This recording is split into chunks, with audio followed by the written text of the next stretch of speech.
हम चतराल से भी लाते हैं, पंजाब से भी लाते हैं, हर अफ़गानिस्तान से लोग लाते हैं। हमारा साथ जो है सिर्फ सवारी का घोड़े है, नेज़बाजी का घोड़े है, शौक़ के लिए।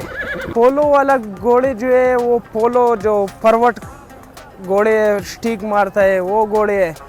और कीमत इस तरह है, 1 लाख का भी है, 50 का भी है, 2 लाख का भी है, 5 लाख का भी है, 10 लाख का भी है। जितना तू ऊपर जाएगा उतना का घोड़ा मिलेगा। हाँ, अच्छा घोड़े भी मिलता है, बुरे भी है, हर जिस तरह घोड़े है इधर।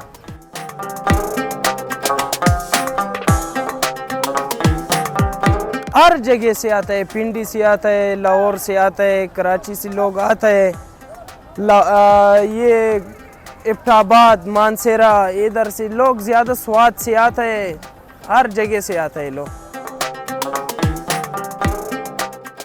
ये मंडी रिंग रोड वाला मंडी है। इधर महंगा वाला माल इधर शौक वास्ते लेके जाएगा ना, लोग दौड़ वास्ते लेके जाएगा, एक जगह दूसरी जगह लेके जाएगा ना।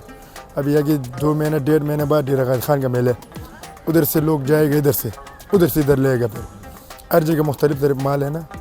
सबसे अच्छा माल जो है ना काबल के